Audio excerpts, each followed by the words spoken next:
Okay, we are live on Weekend Wind Down with business coach Nancy. Cheers. Welcome to my guest, Sal Campitello of East End Interiors. Cheers, Sal. Cheers. How Yeah, are you? glass. I put it up to the camera. Okay, so I always ask my guests, just so everyone knows, I always ask my guests to come on 10 minutes early, and Sal and I are already getting into it. And I said, we got to stop because we have to do this live.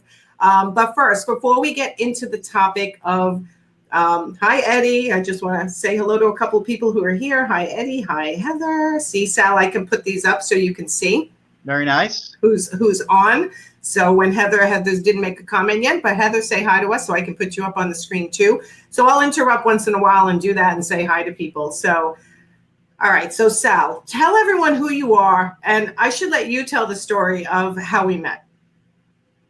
Okay, so my name is Sal Campitiello. I'm with East End Interiors. East End Interiors is a trade showroom and located on Long Island, but we service designers all over, locally, regionally, and even some internationally as well. So Nancy and I met, what was it, like maybe 10 years? I'm thinking 10 or 11 years ago, yeah. Okay. So at the time, I was president of the Long Island IDS chapter, and I get this phone call because I used to get calls. The chapter was very small at the time, so I was basically fielding all the calls and inquiries at the time. And this woman, Nancy, calls me up, and she starts asking some questions about the chapter, and she got one of the email invitations that went out for an event. And shortly into our conversation, just several minutes in, she pointed out that I had a spelling error on the email invitation. Oh my God, I forgot about that. And I'm saying to myself, I don't even know who this person is, and she's already pointing out, okay. But she had a persistency about her, which I liked. So shortly after, obviously we developed a friendship, and Nancy got very involved with the IDS Long Island chapter and soon became the chapter vice president. And that went on for 2 years or 3 years. How long were you vice president? Because I was president for 4 years, but so I was 2 years vice president, I think. For 2 years, okay. And the rest was really history, because at that point, then I became past president, and then Nancy became president, and we both still remain very involved with the chapter, doing many different functions, and it seems like yesterday, really. I know. Isn't it crazy that it's been that long? So for those of you who are watching now or watching a replay, IDS stands for Interior Design Society. It is, I love the organization. I've continued and remained. You have as well. I'm now a national board member and the president of the virtual chapter. And I just like the atmosphere. And I think that's why, barring my spelling error comment, I feel like it was just so welcoming. Even as a small chapter, it was so welcoming. And now the chapter is, I don't know, 150, 160, 170 people. I don't even know. Yeah. And still very welcoming, by the way.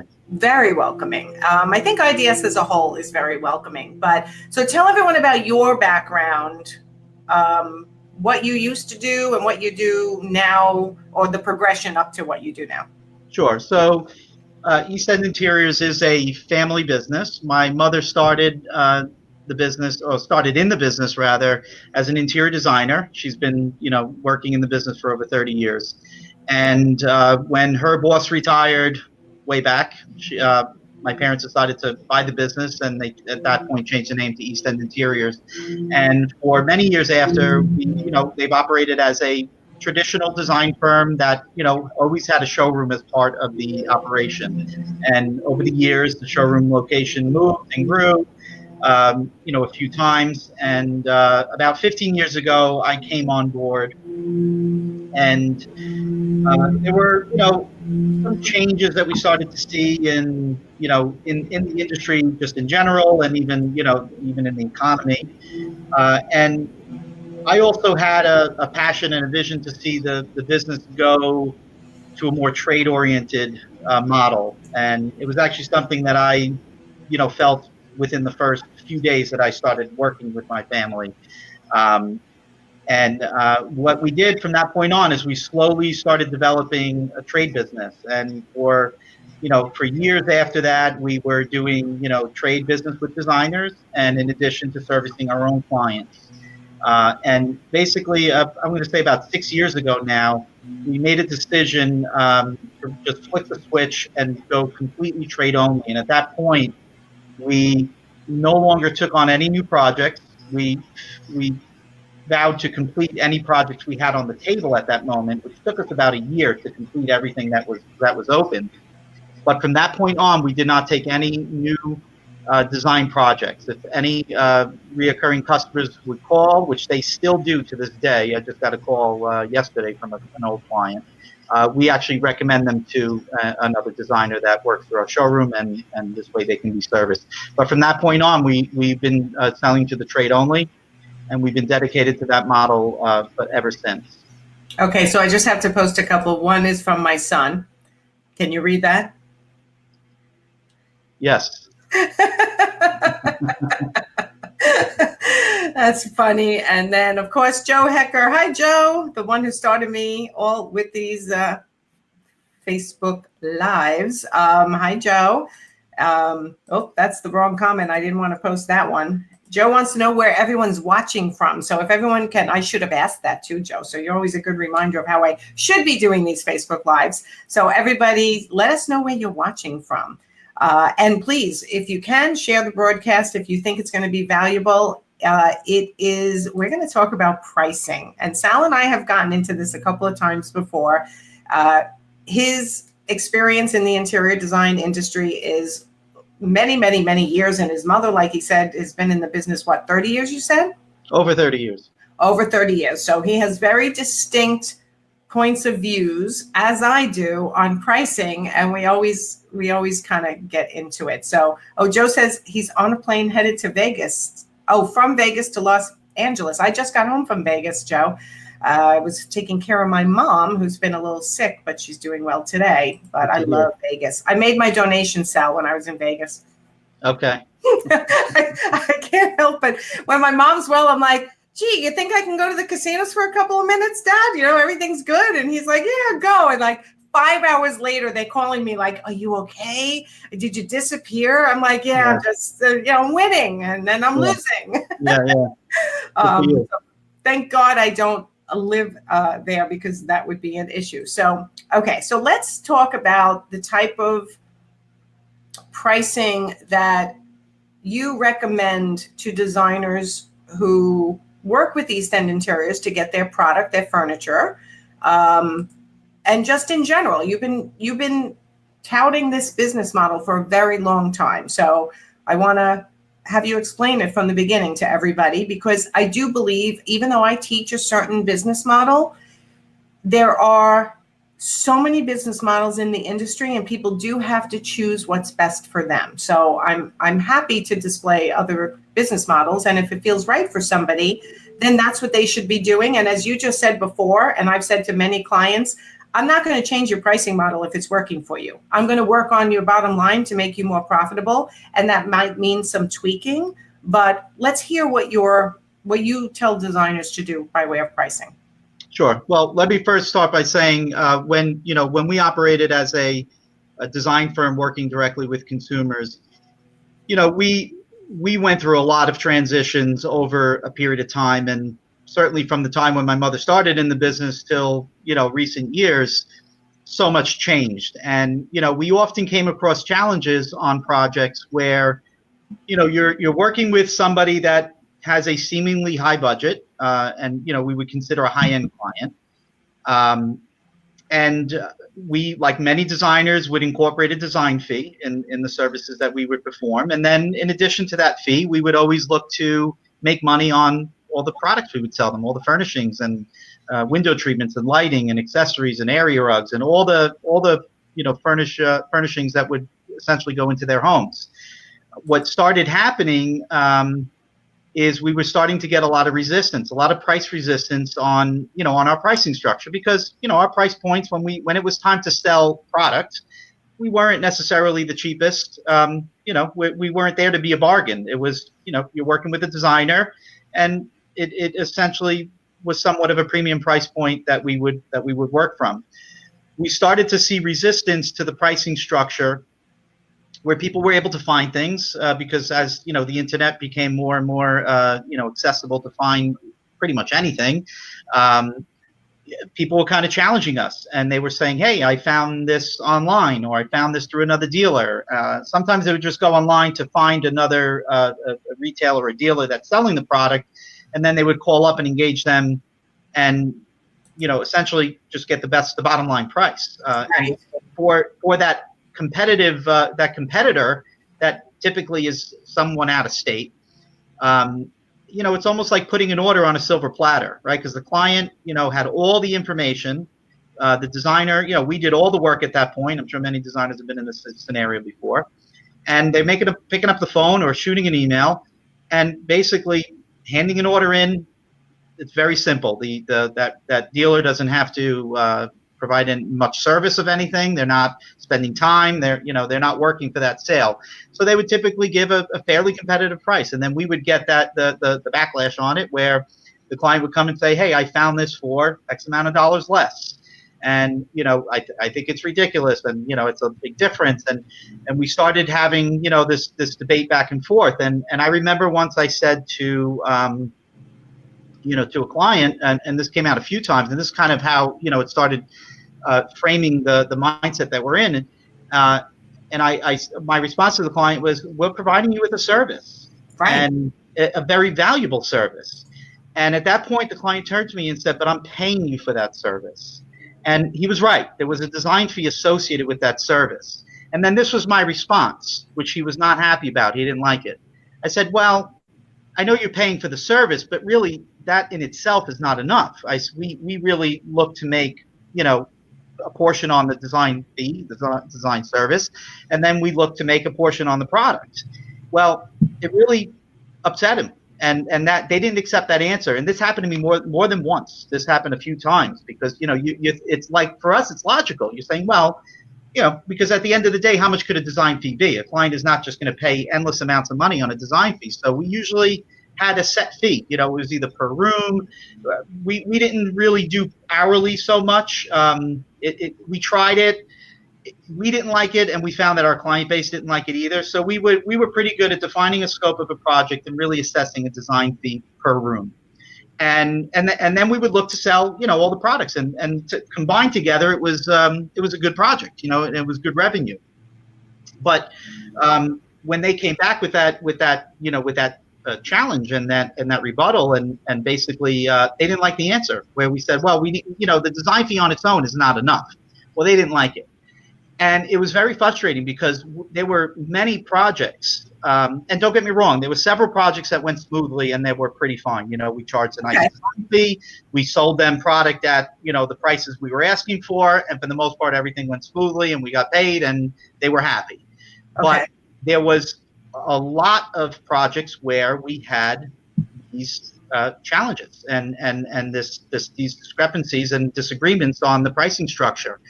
And it would cause several different problems. One, the most obvious, is we would just lose the orders. Okay, I mean, there was one project, I remember, it was a $40,000 order that we totally lost. The client went elsewhere and got it all. Okay, and I was like, oh, they're going to have problems. Oh, it's not going to work out. Well, guess what? They did it. Okay, and so let me just stop you for a second and ask the people who are watching: mm-hmm. Has this happened to you? Yeah. Which I know the answer is going to be yes for a lot of people. Has it happened to you where you have priced product for a client and they go out and find it somewhere else? Like that, that's a no-brainer. Any designer who's on is probably going to be like, yes, that happened. So let's see what comes in. But let us know if what we're talking about is actually hitting a nerve with you, because that's we want to make sure that we're resolving something for you in this conversation. Sure. So, we're speaking to the right points here. Mm-hmm. So what happened, Nancy, at that point is we, after doing this for really several years, okay, we kind of sat down and we really had to figure something out, because here's the thing: we've always been a showroom, okay, and as a showroom, you have a certain level of overhead that you're trying to sustain, and we have to sell our own product. We were, if we're not selling our own products, the lines that we carry, you can't justify having a showroom. So we felt the pressure at that point tremendously, because our numbers were down. Like, our companies were coming to us and saying, "Hey, you did this much last year, and this year you're below pace." And Right, because you're a stocker dealer. exactly. So we started getting some pressure, and we realized, well, what do we need the showroom for? If we're, we have all this inventory and these product lines that we're essentially committing to doing, sizable business with, and it really became a challenge. So what we did is we really sat down and we hashed it out and we discussed it, and we looked at it and we said, what's going on here? Every time we have a challenge, it's that design fee that comes up as as an issue. And when we looked at it and we said, well, really, what is the design fee? Like, what are we talking about here? How much are we really talking about? And is there another way to make this up? Can we make it up somewhere else and not have to worry about it? So it was at that point that we decided to eliminate the design fee and basically rely on the margins we would make on everything we sold to make up for that and more. Okay, so let me ask you something.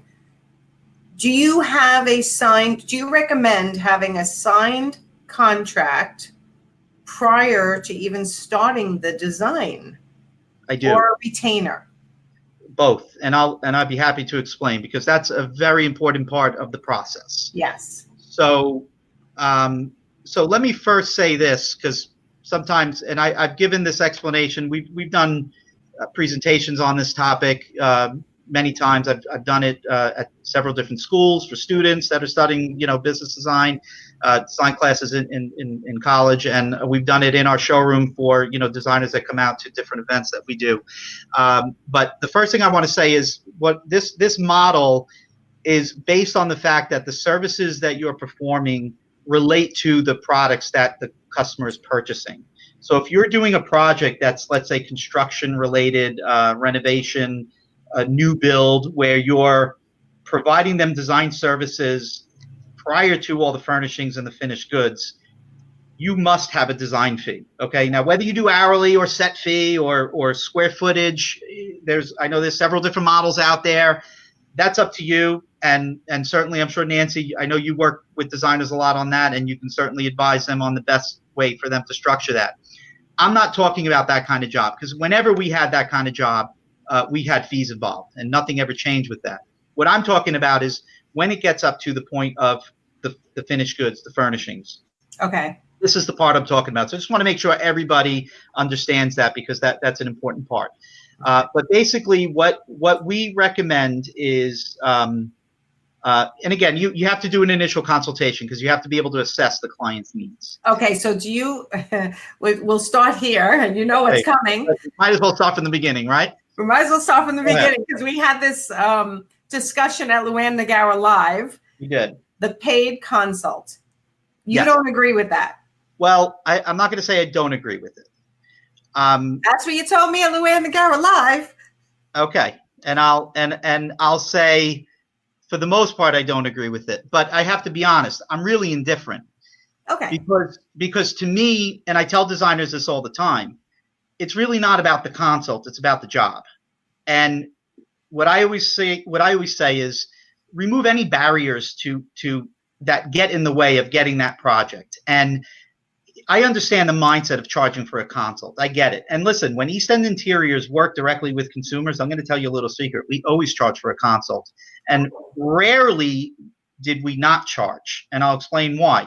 The reason we charge is because, again, we had a very large overhead associated with our business. And if our designers went out on every beck and call from any customer, and we had the exposure of a retail operation, we used to get a fair amount of inquiries. And you don't always know if those inquiries are real or not. So tire kickers, right? They could be tire. So you have to put, we felt it wasn't a money making thing. It was really just enough to say, are you serious about having us come out? That was really. Right, but it's also a money making thing. I mean, if you had 10 consults a month, sure. I'm not saying it's not, but again, our focus was the job. Okay, because if you're doing a job that's of size and scale, and you're an independent designer, you're not going to be doing 50 jobs a year. It's just not enough hours in the day, and not unless you have a humongous staff with overhead. So what I'm saying is, I'm talking an independent designer, you really don't need that many jobs in the course of a year to really make a good living. So I'm not saying that consultations are not a good moneymaker. I'm saying is that we didn't make our money off of consultations. It wasn't the objective. Our focus was the project. Okay. Now, again, that's somebody's choice. I talk to some designers that do color consultations, and they love to do color consultations, and they claim that they make a living doing color consultations. I remember in the 15 years I've been with the company, my mother did one color consultation where we actually charged the customer for it. And we used to pick out a lot of paint color, but we never charged for it. We always used it as a point of leverage to get the rest of the job. Okay. So that was just our tactic.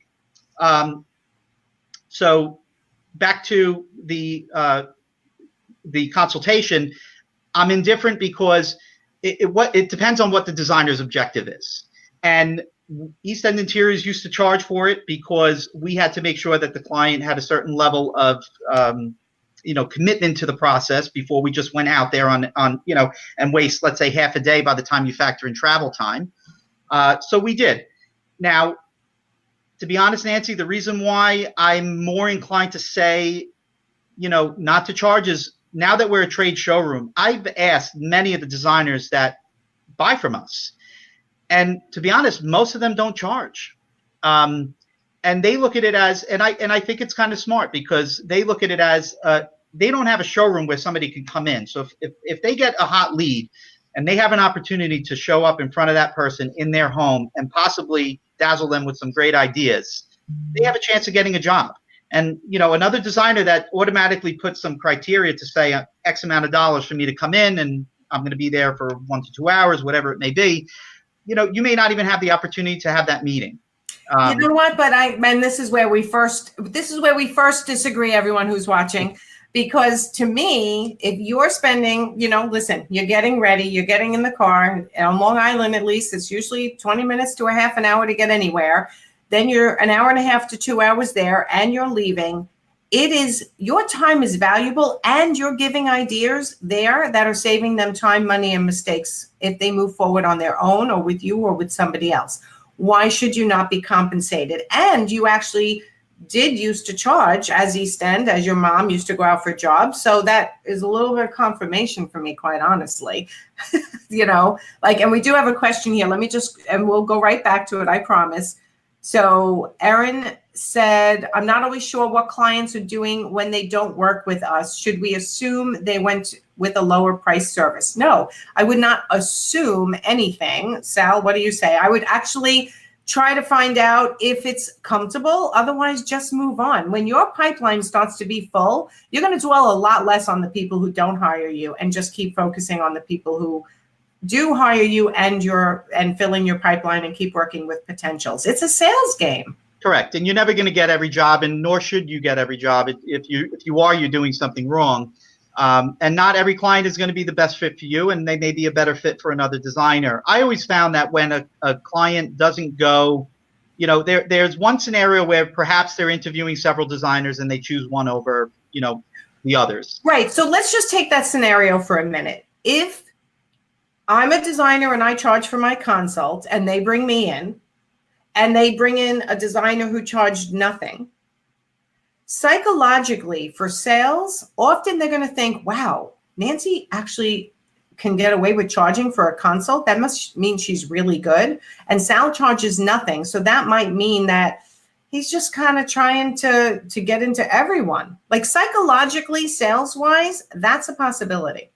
Perhaps. I could also look at it another way, Nancy. And, sometimes when you're dealing with, let's say a more affluent customer base, we found that they don't like to be nickel and dime over little things. If they're comfortable with the decision, they're going to make their decision based on that comfort. And when I said to you that East End used to charge with some exceptions, here's the exception. Whenever we got a recommendation from a customer that sounded, legitimate, so we used to kind of pre-qualify, or any other reoccurring customer, which that one's probably obvious to you, but we never used to charge a consultation. If we got a call from someone and say, hey, I'm friends with, the the Smiths family. I know you did their home. It's beautiful. We have a home over here.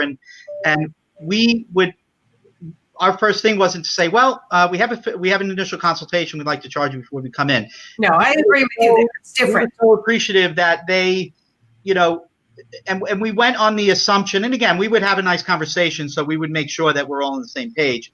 But we were under the understanding that they were kind of at the level we needed them really to be at to understand what our services and our packages involved. And for the most part, it worked out. It doesn't work out every time. And worst case scenario, you do a consultation, you spend some time, and you don't make any money. I just want to say one thing, though, to that point that you made about the time and getting ready and getting a new car. You know, there's a lot of industries out there that provide some back-end services up front without having any commitments, you know, and I give an analogy all the time when I'm doing this presentation to designers, you know, and not that I want to equate designers to, you know, a car salesman, but if I can go into a dealership to buy to look to purchase a car, you know, I can go to a few different places and take that salesperson's time. I could even go multiple times. I can bring my wife there and do a test drive. I can come back with the kids and do that again. And I can make a decision not to buy the car. And they're not. And that's why that's the worst job in the world. And that's a terrible analogy. I'll come up with another one for you. But no, seriously, oh, did you freeze? Oh, I think Sal's frozen. Not fair. Yep, I think Sal's frozen. Okay, hopefully Sal can get back in. So in the meantime, let me just bring up a couple of comments while hopefully he knows he might be texting me to go out and come back in if he's frozen. Yep, he knows it. See that? So smart. Okay, so Christine, I think there's a difference between an intake interview versus a consult. 100% agree that if you're just doing a meet and greet, which again, I don't really recommend that, but I do think Sal makes a good point. Okay, Sal's saying we are disconnected. Just give me a second to tell him to click the link again and come back in. Hold on.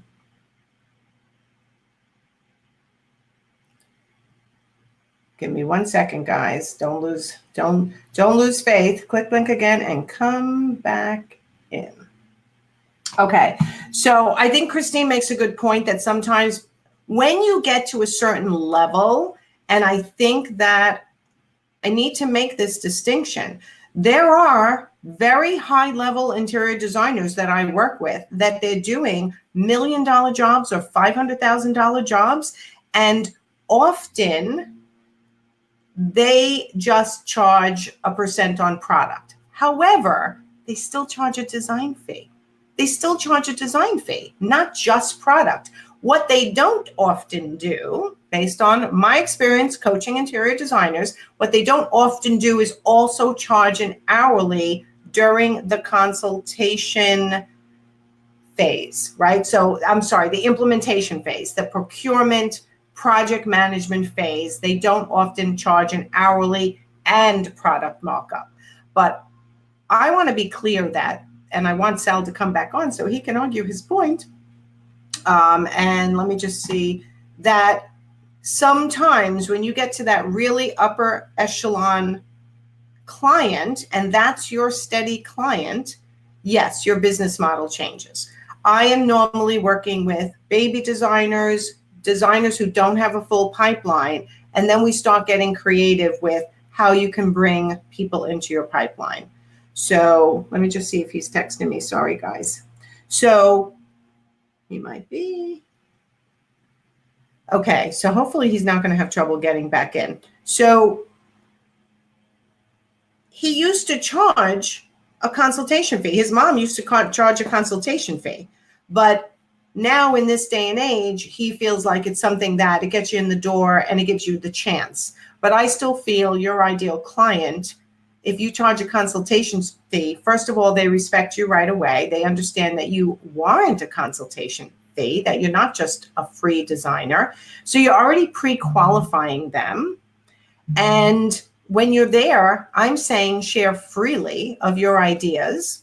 so that they actually get a good feel for what you're like and whether they want to continue to work with you.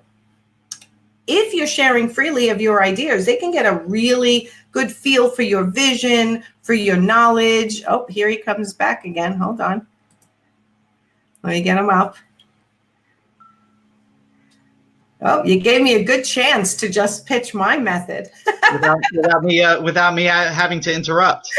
Well, but here's the thing. Can I tell you where I got cut off though? Because I didn't hear. I want you to know what I heard last. You said that's why they're though, and you were like this. Oh, geez, I have no idea. Can anyone tell me where I was like this?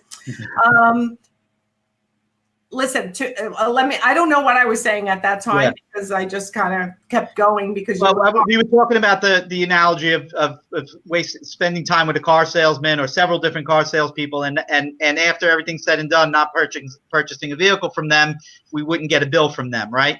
Now, again, and that's just one example. You could be in the construction development phase where you're bidding on a project. It could take you weeks to put a bid together, and you don't get paid for that, and you do the work. So all I'm saying is it's not unheard of to do a little upfront work to try to get a job, especially if it's a good job. But as a designer and as a business person, you have to make your decisions wisely. So yes. All right, let me just stop it. I know we lost time, but I want to. Okay, so Caden, of course, is my son. We have lots of messages after his, but I want to make sure I'm going in order. So why did you choose to charge for a consultation versus using an application? Which one do you believe is a lower barrier to entry? So an application, I think, Caden, means that some of the designers have questionnaires on their website where they're pre-qualifying people that way. Okay. So why did you choose to do to charge for a consultation versus pre-qualifying them and not go out at all? We used to do both, and not with a questionnaire, but we used to pre-qualify them, over the phone. So we would always do that. We would never just make a consultation without knowing what it is they wanted, because again, just from our perspective, it really wasn't about the consultation, even getting paid. We wanted to make sure that we were aligning ourselves with the jobs that were seemingly the right fit for us. So if somebody was asking for something, even if they were willing to pay a consultation, we felt it wasn't the best fit, we would kind of steer it a little differently. But I do believe that regardless of whether you charge or you don't charge, you do need to pre-qualify the client, because you need to know what you're up against. You need to, you want to make sure that that you're working towards a relationship that is what you're looking for as a designer. Right. And what I'd say is sell the consultation first and then ask some questions so you know when you walk in what you're facing. And then it's up to you whether you want to say on that phone call, it's actually not my target market. This is not my specialty. Or that you're going in to sell different business models that you may have as a designer. So I talk about designer for a day, designer on call, and full service design. And I actually just rolled out contracts today for designer for a day. And again, I think you're talking mostly for when the designers get, oh man, are you frozen again? No, you're back. You're back. I'm back, but I don't know what's going on. Are you on Wi-Fi? Of course. Okay, well, no, I'm on a landline. Oh. Because I do this every week, I made sure I ran a long blue cord to the outlet that gives me a landline. So sometimes it happens. If it happens again, wait a couple of seconds, and if you stay frozen, just go out and come back in again. Okay, so Lauren says, with us, they get a free phone consultation. On site is $250. Design consultations, drawings are flat fees. We have been doing it that way for 15 years. See, I think this is what's the most frustrating industry-wide, is there really are so many different business models, and none of them are completely bad. What I try to focus on is having that 40% profit margin minimum, and my clients who have stayed with me for a while, they're up to 60% profit margin. So that is where you can actually make decisions for your business that move you to the next level if you want to move to the next level, or have a life, right? So less clients, higher profit, so that you have a life. So Elle agrees with me about the car salesman analogy, by the way. Thanks, Elle. Okay, and then let's see. But you are going to the dealer, not them to you, I guess. So that's her point. Let me just run through a couple of these, and then I'll give you the floor again. And you are visiting specific dealers because you know what you want and want to spend, whereas a homeowner is sometimes clueless. And I think that's actually a really good point. Sometimes when you try to pre-qualify, you can't always get what you need. And she goes on, multiple comments. Thanks for participating so much, Erin. And you're visiting, oh, that's the same comment. It came up twice. Hold on. Oh my God, we have a lot of comments here, Sal. Consultation fee is part of our qualification process, which, okay, we're not, oh, that Erin also disagrees, but I'm going to give you another analogy, Sal, just for your side of the argument. Get in front of the right people. Don't want to waste time with the wrong people. Amy, I believe a paid consultation is important, not just from cash flow, but from pipeline flow. It also sends a message about being taken seriously. If it ends up being an issue, depending on the type of project or extent of work, I can play with the fee a bit more. Okay, so let's just, but what is profit margins? Another discussion, absolutely. Lawrence, we're not going to get into that all right now. So Nancy, let me just, I just want to add something, which I think, you and I would see eye to eye on this. I always say to a designer, and again, I first started out by saying I'm indifferent, okay? And I mentioned what, at the time when we did it, and I also mentioned aside that why I would agree to why somebody wouldn't charge, okay? But either way, I truly am indifferent. What I will say is this: if what you're doing is working, and if it ain't broke, don't fix it. So, a lot of times when I meet with designers or we'll do a presentation like this, we start out by saying, who here is looking to make more money, and you just ask a general question like that, everybody raises their hands.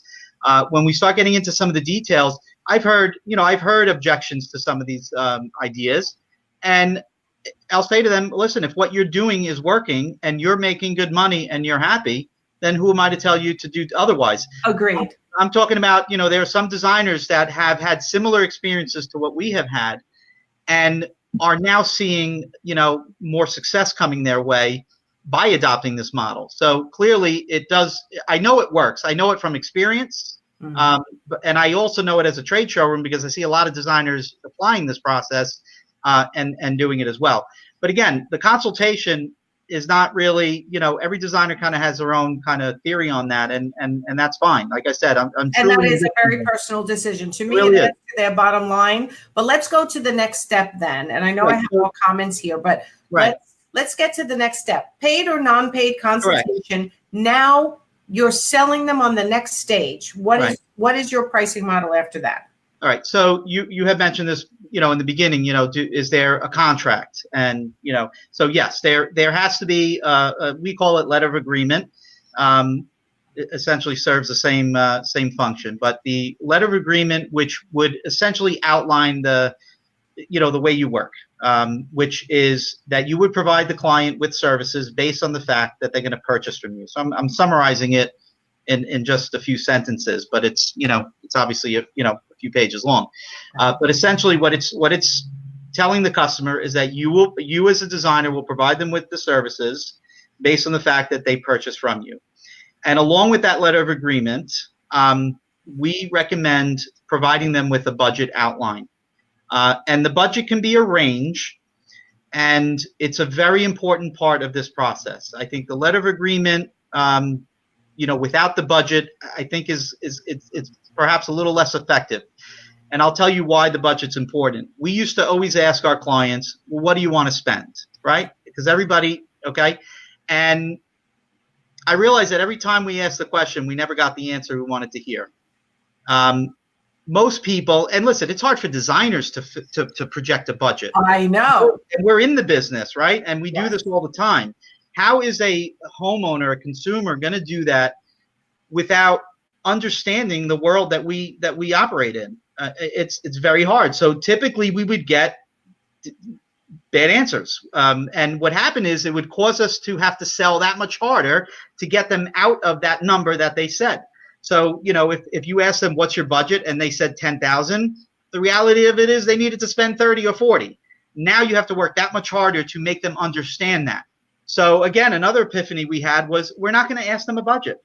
We will intentionally not ask. And what we did instead is we would tell them we will present you with the budget after the initial consultation, of course, because, you know, there's not one size fits all, but based on their needs, based on, you know, the caliber that we're at and the price points that they're looking to hit. And again, these are all the exploratory information you need to find out at the initial consultation. We would actually present them with a budget, item by Wait a item. minute, you're going back to the office and working out. Yep. A budget without getting paid anything. That is correct. Okay. Now again, when we charge for a consultation, we would charge for the consultation, and we would still do the same thing. So whether you charge or don't charge, okay, that's exactly the way it would unfold. So we would work out a budget that would be in line with that project. Okay. Now again, and I've had some designers be like, wow, that could be a lot of work. Yeah, well, if you've never done it before, it's a little daunting. We were doing it so much that we got so quick at it. They would come back, the designers would come back from the consultation. We were able to pull things together by that afternoon. But do you ask them in the exploratory consult, paid or not, do you get a good feel of whether they are good, better, best price point? You really have to. You really have to at that point. It's important. You know, they're setting the, you know, their home is the stage, right? So what are we talking here? When they say, you know, I want to do my dining room. Okay, great. Well, there's a lot of ways we could approach that. You know, now what price point are we in? Okay, you're not going to ask them that directly, but you're going to have to get into it in terms of discussing details. So, you know, what level of customization are we really talking about? You know, is it something that's going to be ready-made as shown, imported? Okay, we could hit a price point. Is it semi-custom? Okay, we're going a few notches up, or are we going to go something really special because of what's called for in this room? You know. See, and I usually tell them to give some examples, good, better, best, different levels of things. Also, I advise. I agree with that. And when I said we used to give the budget in a range, and the range would be low to high, but it was a realistic range. So it wasn't like, here's what you could buy a dining table for, as low as possible, and you could spend as much as possible. No, it was within a range that was logical for that project. Okay. So, and it could sway, you know, it was, you know, by the time you added up all the items, it was thousands of dollars in low to high. But, you know, there were a lot of items that would, you know, that would make up for that. So now again, at that stage of the project, because it's so, you know, premature and you're in the beginning stages, you're not going to be able to call out a budget on every item. So we found that if you focused on one or two of the most important areas, regardless of how big the job is, because even with a large job, they're not going to do literally everything in one full suite. You're going to start somewhere. So we would typically pick an area that we felt was the most important area for them to start with. And we would just zoom in on that because we want them to understand where we're at. Okay. So give me an example. It's a whole house, but you're going to say your dining room and your kitchen, or your dining room and your, okay. Exactly. And we would present them a budget on those specific areas, because if we knew, and again, with experience and doing this, you know, many times, once we realized that they had an understanding that we're on the same page, then the rest of the project typically ran, you know, fairly smoothly. It wasn't like they're doing something, you know, super high end and all of a sudden another area is, you know, a complete opposite. Unless it's like a secondary area, which at that point you would address it accordingly, like a basement den or a playroom or something like that. But yes, we would focus on one or two areas at the most, put together a budget range for several items, typically key items. Anything real detailed, we just would put TBD. We know you need window treatments, but we're going to put a TBD on that because there's a lot of different directions we can go. But we just want to make sure that we have enough to get started. Then we would present them with the budget, with the letter of agreement, and it was like looking at a menu, right? They're looking at each item, and at that point, we're able to dialogue on some specific costs. Like they would look at something and say, oh wow, okay, dining table, oh, 2,000 to 4,000. Wow, okay. Oh, I didn't realize that. And then we would say, well, what were you thinking? That's when, and they would say, well, I thought you could get a dining table for like $500. I saw a commercial on TV. Then we would have some creative dialogue, and we would explain to them. And also with that budget and with that letter of agreement, we are showing them some examples of what these items are, because we want to whet their appetite a little bit to get them excited. You know, people are not going to get excited over a contract and numbers. So we would show them some examples. Okay, they didn't have presentation boards that took us 30 hours to do, but we put together some quick samplings of things to show them, some finished samples, some fabrics especially, just to engage them and really get them excited about the process. Okay, so let's just summarize. So you do either a paid or free consult. We'll just leave that alone, and then Sure. you go back to the office and you go and say, here's what we're thinking of for your dining room. Just as an example of what we can do for you based on what we heard from you, what we felt from you. This is what we would suggest for your dining room. You're going back again to the house? Obviously you're meeting again, okay? So, there's a couple of ways. So if you didn't charge for a consult, you've done the consult, you've gone back to your office, you've put together at least one room on a whole house to wet their whistle, and you're going back to the house or having them to a showroom. Your own showroom, if you're an interior designer, have a showroom, or exactly. We at the time we used to request that they came to our showroom because we wanted them to be inside the environment to see some examples. Okay, but if we're talking to the independent interior designer, in the case of Long Island, they can use your showroom. Exactly. So a lot of designers do those presentations in our showroom, and we encourage it. And I know I can't imagine any showroom that wouldn't, be welcoming to a designer doing a presentation like that in their showroom. So yes, ideally that is the case. Okay, so you're giving them inspiration for the dining room, and you're saying this is what we can do, and this is the investment level for the dining room. You're making tweaks based on what they say. Then what happens? Then what happens is they would have to decide whether they're going to agree to move forward. So upon agreeing to move forward, they're going to agree to the budget outlined, and again, it's a range, but they have to agree to that range. So you're going to say 50,000 to 70,000. We think we can do the whole house, right? And they'll usually say, "Well, I want to be closer to 50," and we'll say, "Of course you do," right? Because they always want to be on the lower end. Of course. But ultimately, it's their decision. But here's the key: the reason why this is so important, and again, we've been in this situation before when we didn't present them with a budget, is they would come after the fact and say, "Well, I thought I could spend 25,000," and you're like, "That's impossible." So that's why we created this budget, because it saved us a tremendous amount of work on the back end. Because essentially, if you're moving forward and you're presenting them ideas and designs that they like, and you're within the budget range, there's really no objection for them to move forward. But you're only in the budget range of the 1 or 2 rooms you're giving them as wetting their whistle.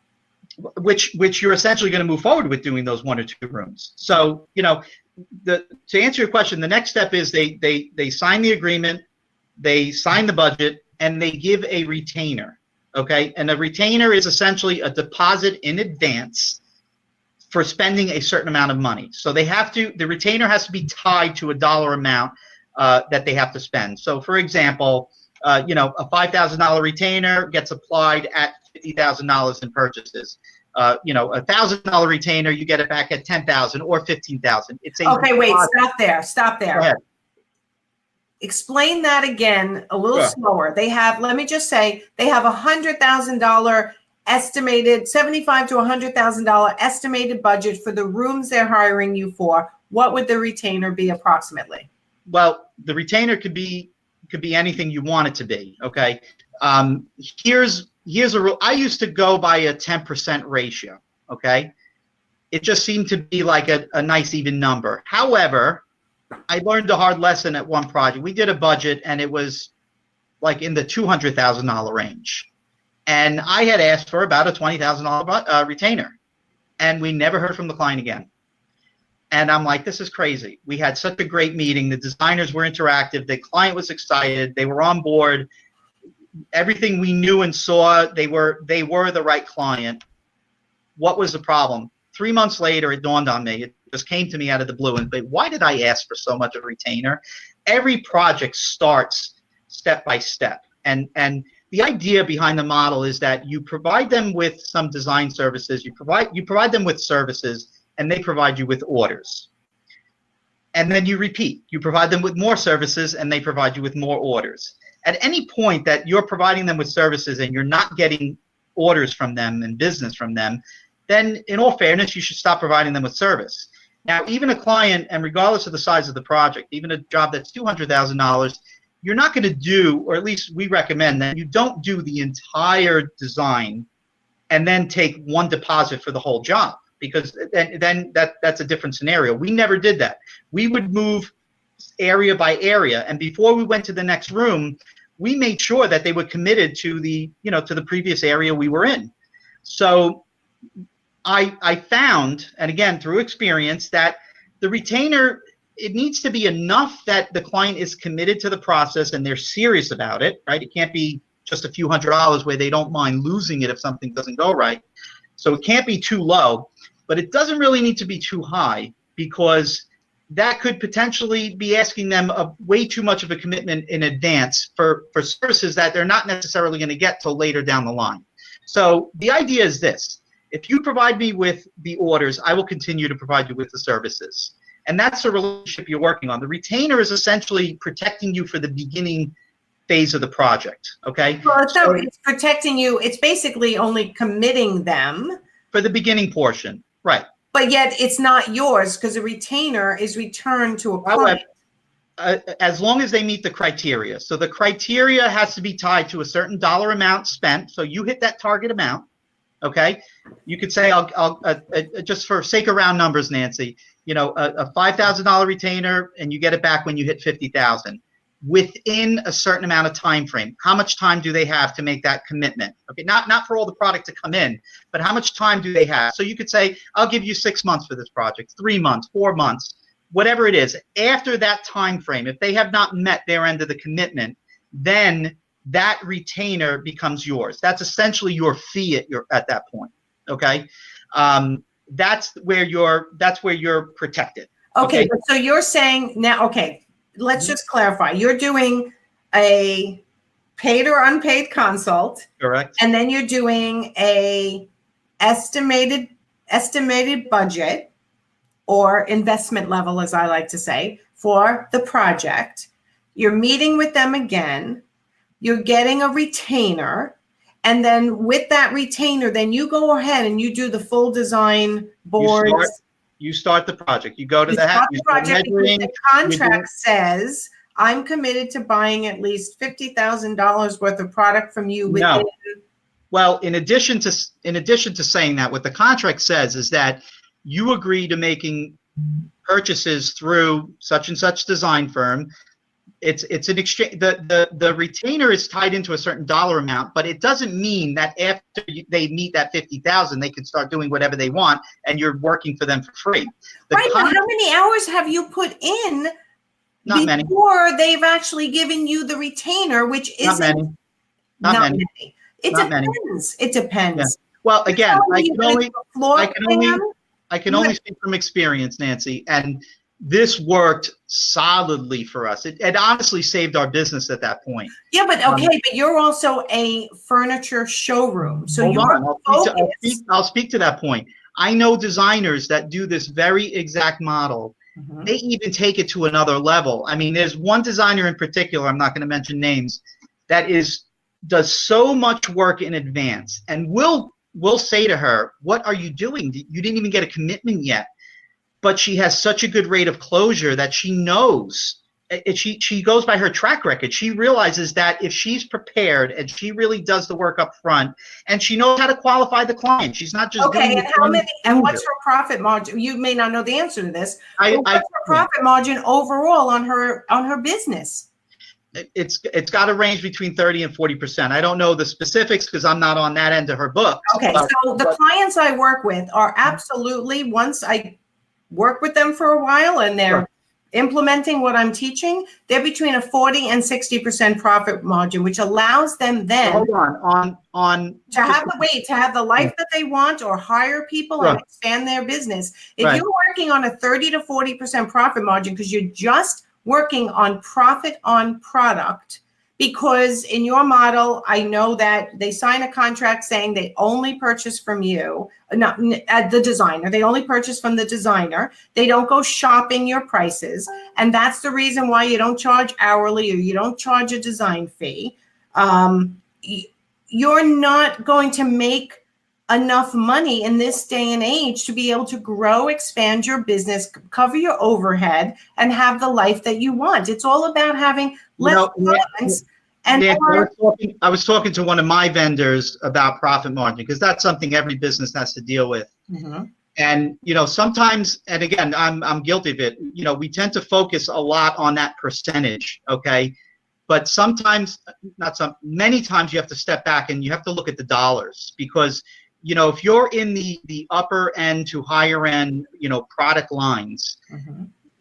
Compared to the moderate price point items, there could be a dramatic difference between a 60% profit on an inexpensive item versus a 30 to 40% profit on a high-end, high price type item. Yes. So, you could have a lot more dollars in your pocket,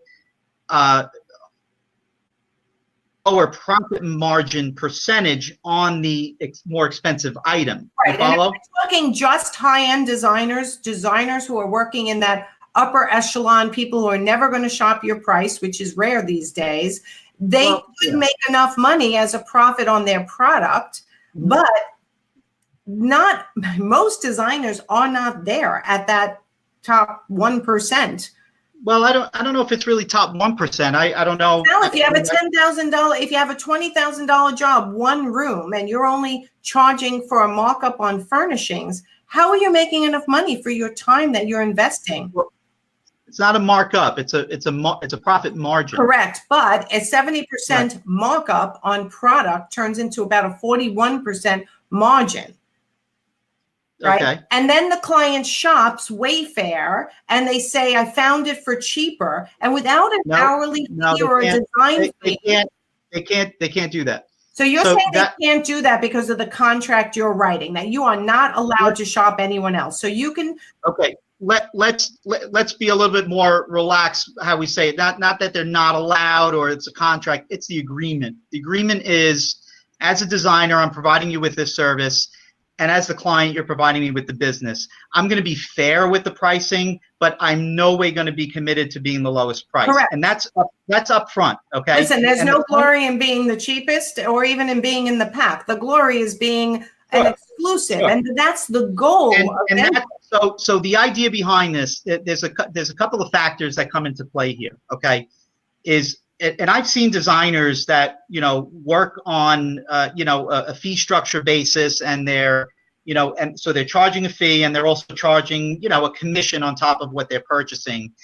And, they get some price resistance from clients, a lot of price resistance. And what happens is they start to do more work now because they have to find other options or they're trying to hide information. All that equates to more work, okay?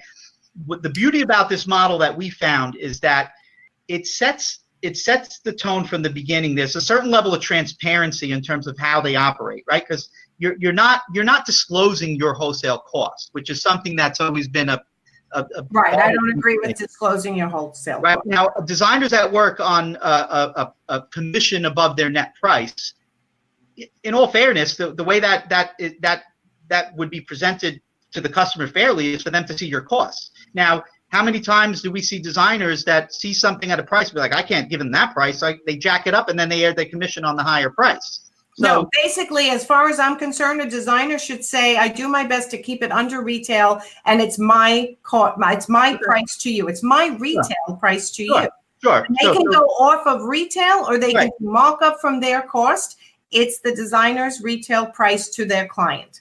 Correct. So we're basically saying the same thing. So in that respect. So the idea is that once the client is agreed to this model, which listen, at that meeting when they're signing off on the agreement and they're writing that check for the retainer, trust me, if there's an objection, you're not getting the check and you're not going to see them again. But how many hours have you put in at that point? Several hours, Nancy. What's several? It depends. I mean, for us, it could have been a handful of hours, a couple of hours. But honestly, it wasn't a big deal. It really wasn't. And I know designers that do this because, they'll get the jobs they get it's worth it. It's not. Yes. And again, if you want to charge for that all up front, I don't know if you'll have the opportunity to get to the point of commitment. You may take a chance in losing it, Yeah, but you could also do all that work up front and not get the job. Anyway. Exactly. That will happen at some point. But right at the beginning, you're showing that you don't value your own time. I don't agree with that. I don't agree with that. I don't agree with that. You know what? And I'm going to give you this example. One of my clients gave me this example, and if they're watching, if I botch it, I'm sorry. But it was something about landscaping, right? And they said they had a landscaper come and they said, we want you to put in topsoil and we want you to put in a bush and a tree and this and that. And the landscaper did that, charged for labor, charged for the product. And now the husband and her are walking through Home Depot and he sees the price of topsoil in a bag and he's like, oh my God, the landscaper charged me double for that, double retail. Plus they charged for their time. And yet designers are afraid to charge retail and for their time. It's like, when does it end that the public starts respecting what interior designers do and are willing to pay them when they are replacing the client in the process? When you're in that process, that procurement stage, and you're the one sitting at the computer, ordering everything, you're the one tracking the shippings, getting it to a receiver, delivering it, going on site with industry partners, making sure they're not messing up, managing the contractors, all just for a mock up on your price or a mock down from retail. I'm sorry, it's just not enough. It really depends on what the item is and what the dollars and cents are attached to it. Right, but to make your business model simple and not be, oh, well, this client's a higher end and this client low. And I'm not disagreeing. Actually, Nancy, we never altered our model, to be honest. And I know a lot of people say, there's different things that you could do for different people. But that means you're taking a bath on lower level, on lesser dollar amount jobs. Because it's the same amount of hours, you're making money on the mock-up. We established a range. Now, and you're bringing up a very good point. So we had a range in which we would work within. So if somebody in theory was looking for, I'll just use the example, the dining table for $300, that wasn't our client. That was that would be in the beginning where we would say, I don't care what the profit margin is on that. It could be 100% profit margin. Okay, it's not going to be profitable. That's not the market we're in. So we clearly defined our market, and we have a range that we offer low to high, okay, of the product lines that we partnered with, okay, and again, our design trade, essentially they're tied into all the product lines that we offer, so they could apply the same exact principle. And this is, you have to set some criteria and standard to how you're going to work, because what happens with getting too low in price point is that the fees start to exceed what the actual product costs and the merchandise. And if it's an imbalance, it doesn't make sense. A client is not going to pay a design fee of $200 for a lamp that's $69. It doesn't make sense. It has to make sense. Okay, so this is what we have to go. We're over our hour, and I knew this was going to be like this.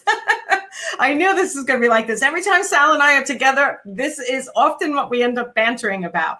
So what I teach, charge for your consultation and share freely. This way they really get a good feel for your vision and what your knowledge is and what you can do for somebody. And then if they hire you, they pay a design fee. So the time you're putting into a floor plan and sometimes renderings and selecting product is being paid for. So should they then decide at that point they're going out on their own, their brother's a painter, their mother's a wallpaperer, which of course you should know in advance anyway. I agree with that, and I'm trying to give it all in a quick summary. And then should they buy the product through you, you're charging your retail, you're not revealing your prices, you're giving the best retail you can give them, trying to stay under retail the best you can, but you're not revealing your sources to them. And when I tell you these business models that I'm teaching, my clients are making between 40 and 60% on every single job, whether it's a small job or a big job. And that's what lets you sustain a profitable business. Sure. But at the end, what does that equate to in terms of annual income? I mean, so 40 to 60%, what is that? It depends on the interior designer. I also teach marketing and sales and all that. And I get it. You're certainly the expert on that. And that's not the area of expertise for me. But 40 to 60% sounds great, but at the end of the day, what's the numbers? And the numbers are good if your marketing and your pipeline is good. If you're 40 to 60% on every single job, and you're getting a lot of jobs, you're marketing yourself well to your ideal client, you're gaining them. Any way you slice it, 40 to 60% of even one job is more than 30%. I'm not talking about quantity of jobs. I'm talking like the caliber and the level of the job. So right, and I agree with you. When you get that's the part I want to say. So the numbers, I think, in all fairness, there should be some allowance for adjustment, because when you get to the higher end, the higher tiers, I don't think 60% profit margin on some of the very high-end product lines are realistic. They're just not, Nancy. We know the market very well, and we know what people are going to spend and what they're not going to spend. Right. And they're just not going to do it. There's very few people that are going to pay full retail on something that's super high end. People know that that they don't have to nowadays. And I agree. When you get into that 1 percentile, 1%, though. I don't know. I don't believe it's 1%. It's really very small, Sal. If you're in that upper echelon, I have to disagree, only because the designers that we work with and the clients they bring in, they're not all billionaires. Actually, I don't ever think I met a billionaire that came into my showroom, but there's many of them that are, teachers or maybe high level administrators. That certainly a fair amount of business owners. They're professionals, doctors, lawyers. But it still doesn't matter, Sal. 40% of a job is 40 to 60% of a job, no matter what level it's at. And if you're making 60% overall on every single job, and still providing the client with exemplary service and great value, you need less clients and you make more money. Period. Right. But again, if you gave me the choice of making 60% on a $10,000 room versus making 40% on a $20,000 room, or 30, I'm clearly going to go for the higher ticket number with the lower percentage because it's more dollars. Yes. And essentially, Nancy, and I think we can both agree, it's probably about the same amount of work. We found that with our experience, whether you're doing, low or moderate or high end, generally the design process is typically the same amount of work. I would tell designers it's the same amount of time to pick out that, moderate priced item as it is to pick out a higher priced item. I agree. Which again, I agree with you here. There's not one cookie cutter pricing model for everyone, and I'm not a cookie cutter coach. When I coach the new designers or the designers who have no pipeline, we start out with a certain pricing model, but as they get higher end, we do change it based on their client. So I understand the value of your model. Absolutely. We definitely disagree on some things, but we got to go.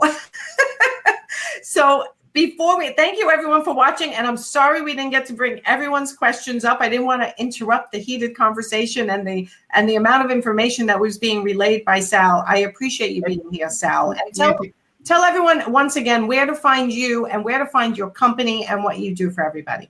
Sure. So eastendinteriors.com, you can go to our website.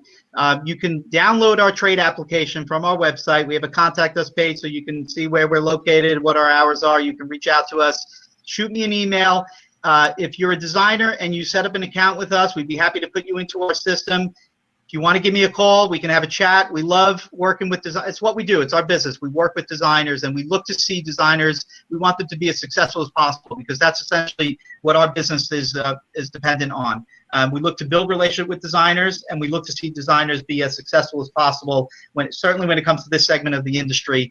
And we are certainly a partner and a very valuable resource for the design trade. And I can attest to that, absolutely. And I also want to mention that today I rolled out a contract for Designer for a Day, which is completely different from what we're talking about. It is literally just selling your time to give advice to people who fashion themselves as do-it-yourselfers. This is a big industry at this point with my clients and for the people who I've rolled it out for. So David Adler, attorney at law in the interior design industry, and I worked for 3 months, developed 3 separate contracts based on the business models that I teach. But the first one is just Designer for a Day, simple business model, $1,200 to $1,500 for the day. You're giving them advice. They're using their own credit card. You're shopping with them online or offline. And I have that up right now for $27 to get that contract, which is easy breezy to fill in the gaps of when you get the kind of clients that Sal's talking about.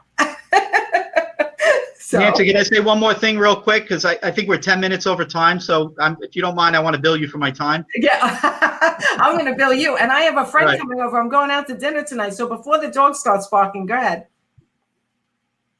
Go ahead. What? You said, can I give another couple of minutes, or you No, jump?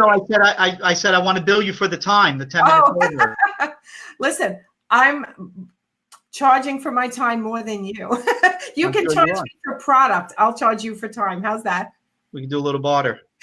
There you go. All right. Thank you everyone for watching. I will be here next week. I believe next week is with Kate, the socialite, whom I love. And she has so many different products and different things that she offers to interior designers. So thank you, Sal, for being here and for being willing to go head to head with me again. You got it. Thank you. All right. Thanks everyone for watching. Don't forget to share the broadcast if you feel it's valuable to your following. Okay. Bye, everyone. Bye-bye.